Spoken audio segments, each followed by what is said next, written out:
12 বছরের এক নাবালিকাকে ধর্ষণ করার অভিযোগ উঠল এক 59 বছর বয়সী বৃদ্ধের বিরুদ্ধে। ওই বৃদ্ধের কঠোর শাস্তির দাবিতে শিলিগুড়ি ইস্টার্ন বাইপাস এলাকায় পথ অবরোধ করে বিক্ষোভ দেখালো স্থানীয়রা। দীর্ঘক্ষণ পথ অবরোধ করে এলাকাবাসীরা, যার জেরে এলাকায় তীব্র যানজটের সৃষ্টি হয়। উত্তেজনা ক্রমশই বাড়তে থাকলে ঘটনাস্থলে এসে পৌঁছায় আশিঘর ফাঁড়ির পুলিশ। এলাকাবাসীদের অভিযোগ, প্রায় 20 দিন আগে ওই নাবালিকাকে ধর্ষণ করে প্রতিবেশী অভিযুক্ত বৃদ্ধ। পরবর্তীতে ঘটনা জানাজানি হলে পুলিশের দ্বারস্থ হয় নাবালিকার পরিবার ও স্থানীয়রা, কিন্তু অভিযোগ দীর্ঘদিন পেরিয়ে যাওয়ার পরেও পুলিশ কোনো পদক্ষেপ গ্রহণ করেনি। সেই কারণেই এদিন এই পথ অবরোধ করা হয়। তবে পুলিশের পক্ষ থেকে জানানো হয়েছে, ইতিমধ্যেই ওই বৃদ্ধকে গ্রেফতার করা হয়েছে। গভীর রাত পর্যন্ত অবরোধ চলার পর পুলিশি তৎপরতায় অবরোধ তুলে নেয় স্থানীয়রা। পুরো ঘটনার তদন্তে নেমেছে আশিঘর ফাঁড়ির পুলিশ।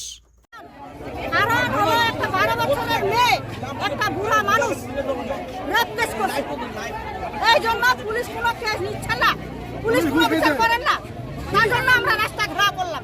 পুলিশ আসবে, তারপরে পুলিশ আসবে, তারপরে আমরা রাস্তা কবে হয়েছিল পুলিশ ঘুষ খাইছে। 20 দিন আগে এই ঘটনা, নাবালিকা কিচ্ছু বলে নাই, তারপরে এই 15 দিন আগে বলছে, তারপরে আমরা থানায় গেছি, থানায় পুলিশ কিচ্ছু বলে না। তারপরে কেন অবরোধ?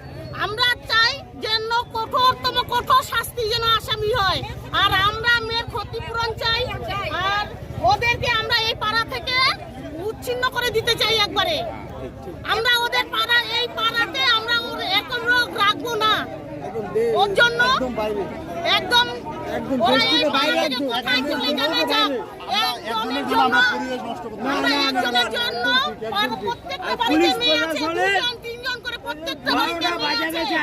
আমরা এত রিস্ক নিতে চাই না, এই অপরাধীকে আমরা কঠোরতম শাস্তি চাই। সানি রায়ের রিপোর্ট, পিবি বার্তা।